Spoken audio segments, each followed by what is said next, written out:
Okay guys, here we are. Part two. Okay you guys, so I'm going ahead and I'm doing a series of how to get into ketosis. Of course, as soon as I turn on my camera, I'm like, oh my gosh, where do I start?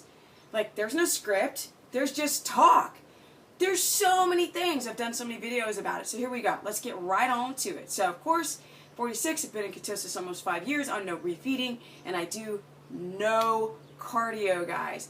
I ride my bike, but my knee's so busted, I'm leaning more on one side, and I can't overpump because that grinds my knee joint and it swells. So that's not my cardio. Yeah. What I try to do is do a lot of upper body in the gym, and that might be a little bit of cardio, a lot of pull-ups and whatnot, but no using the large muscles in my legs to do cardio because I'm always bouncing on one leg. Here we go. Part 2. So the first video, I babbled, and then I said, you got to drop down your carbs and get all the processed carbs out. I mean, freaking all of them. When I say 15 to 20 carbs a day, people are like, well, can I do 15 to 20 carbs of grams of rice? And I'm like, no, dude. All of it has to come from either cruciferous vegetables or maybe you can get in a little bit of some other types of veggies. Like you can do some, no, let's stick with the dark leafy greens in the very beginning. Okay, I mean, I've got a list on my site, and I'm actually going to change the food list on my site of suggested foods for trying to keto adapt. But you want to drive it down to things like spinach, be careful on the kale, because even kale can have a little bit too much carbohydrate, broccoli, asparagus, cauliflower, you could do green beans, you can do, I mean, you could do all the greens, really, except for kale. You gotta watch out for the kale. And you can do, what else can you do? Well, you could do some leek, green onions, not a lot, because when you cook them, they caramelize. Bell peppers, not in the beginning. Maybe over time, over 6 weeks, you can bring back in bell peppers, because some of you guys really like that. You can't do things like hummus because people are all high in fat. You can't do nuts. No nuts. Nuts are high in carbohydrates, and even macadamia nuts have a little bit of carb. They have a great fat profile, but they've got mold on them, you guys. The nuts got those little yeasty, fungusy spores that you can't see, and a lot of people, and I'm going to do a strong video series about parasites and fungal overgrowth and candida, because that's a big reason why a lot of people are not adapting. And even if you're not trying the ketogenic diet, or as I call it, the non-BS diet, you're still not going to lose weight very well with a bunch of parasites overtaking your body. So you might as well do a cleanse anyway. I'm just saying. Alright, so we're going to lower our carbs, and then we're going to up our fats. People go, well, how much fat? And I'm like, yo, sky's the limit, especially in the beginning, because your brain has to find a new fuel source, because you went from the ketogenic principles are cut down your fats, so I always do that, cut down your carbs, up your fats, and make your proteins very moderate. Moderate. Not high and not low, very moderate, according to your activity level, fitness level, gender, age. Okay, and quality. Okay, so here we go. Then you want to really pay attention to the type of carbs, to the types of fats, the type of protein. Boom. So then you want to take a snapshot view of your total health. The whole point is to get your brain to understand units of fat, because units of fat are thick and they're dense. They're often LCTs, which are long chain triglycerides, which just means long chain fat, dense, thick particles, and an MCT is a medium chain triglyceride, which is particle size and much easier to digest because it is smaller in particle size, which is great for keto adaptation. Here we go. That's the basic concept. So why would somebody do that? Because they won't have blood sugar dysregulation. And in my last video, I said over this much can hurt you. Can. Not everybody. If you've got efficient fat cells, if you're an athlete, you probably can go over this much, be fine as far as the glucose, but you can't clear out the insulin, y'all. Check that out. Carb up backloading night carb eaters. Can't clear out the insulin. Here we go. So let's break down those concepts. So teaspoon of glucose. I spoke in the first video about being primal and about how we didn't have processed carbohydrates. So therefore, as we evolved, if there's not a lot of carbs around, then we can't put them anywhere. And if they hang around in our blood, they will kill us.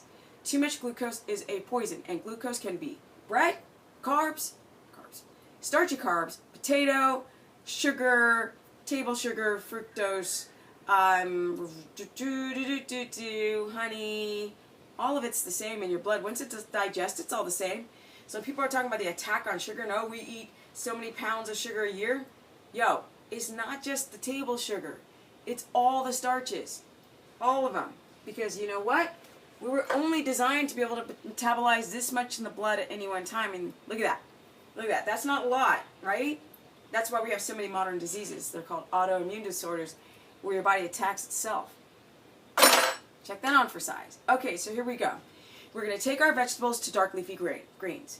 So you can have as many as you want, right? Because like, what? Yo, 3 cups of spinach, and people are like, let me show you what a cup, just let me show you. Boom! Ba-boom, boom! Boom, boom, boom. I love this stuff. It's fantastic. And I'm a big dork. Not enough time to take ourselves serious. I'm too old for that. Here we go. Here we've got some mixed greens, right? Mixed greens, and here it says serving size 2 cups. Boom, that's a cup. These are smaller cups.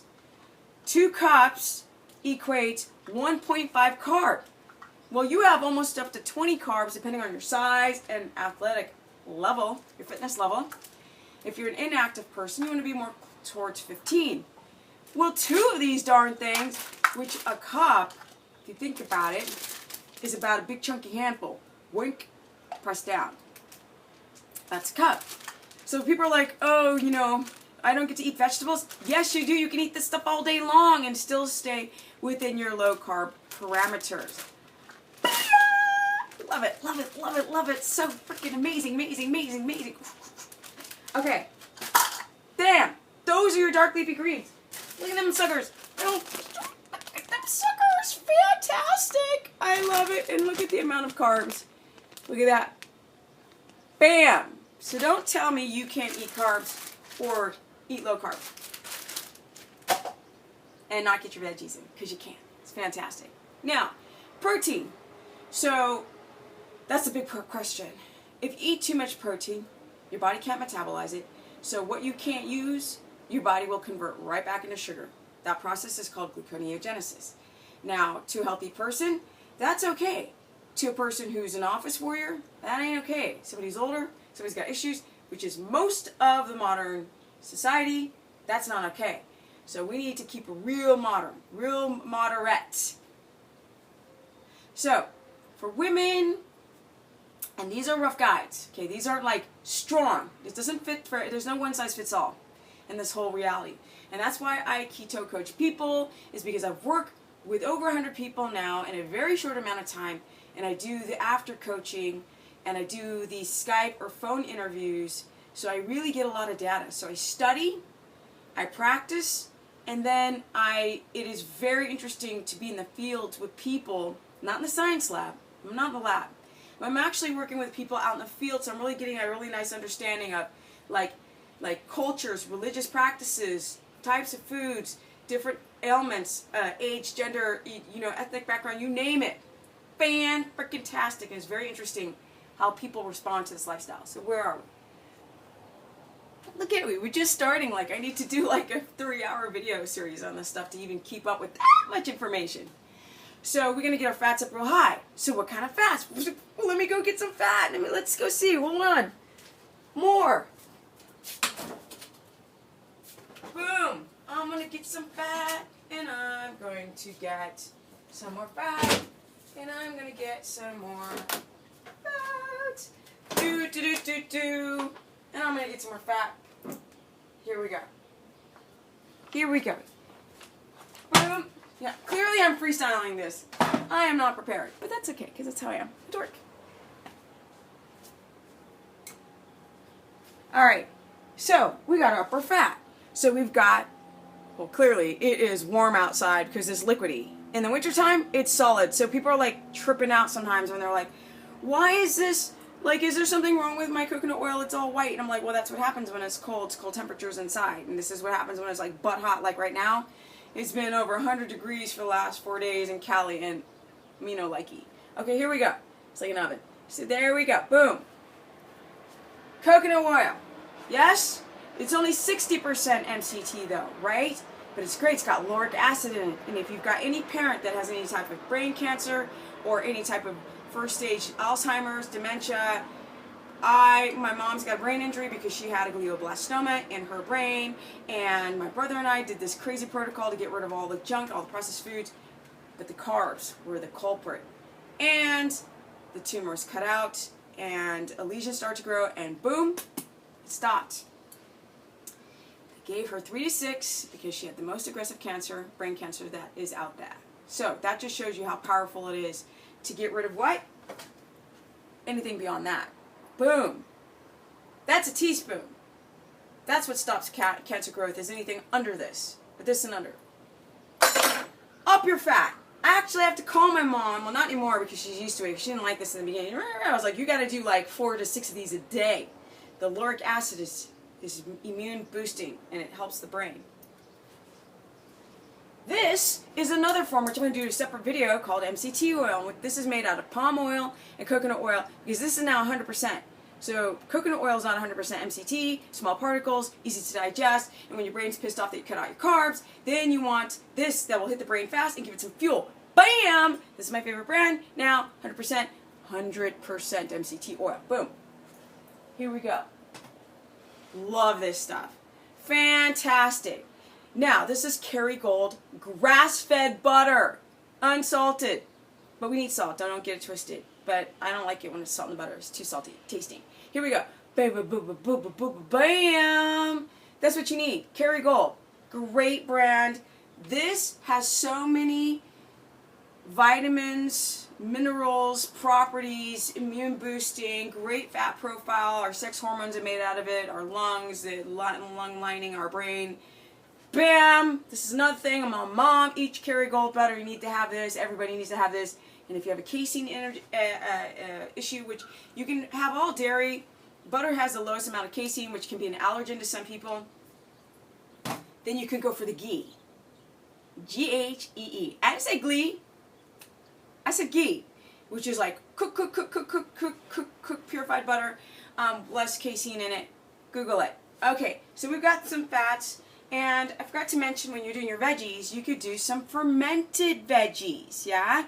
You can make it yourself. This stuff is so easy to make. This is fermented sauerkraut. It's like a jar, a mason jar, salt, like Himalayan salt, a freaking thick-ass wooden spoon, stuff the raw organic cabbage into a glass, and put the friggin' nylon on top with a rubber band, and put it in a dark place, not a cold place because it'll ferment too slow, in a warm place, and it'll ferment, and it eats up the salt, will eat up the sugar, so it'll be very low sugar by the time, but it gives you bacteria back in the gut.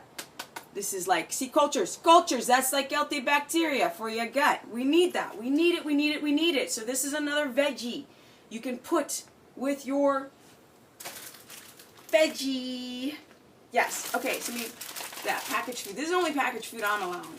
Alright, on a keto. Let's put this sucker away. Oh yeah, I forgot to mention avocado. Avocado. Super great monounsaturated fat. We need saturated fats, so all you vegetarians that are trying to do like non-fatty fishes and not eating eggs, I would suggest no, because you need saturated fat. Great that we've got coconut oil. It's harder to adapt just on that type of non-animal fat, saturate, but boom, we need our monounsaturated fats from avocado and from olive oil that is not cooked on salads. Here we go. Let's put this back.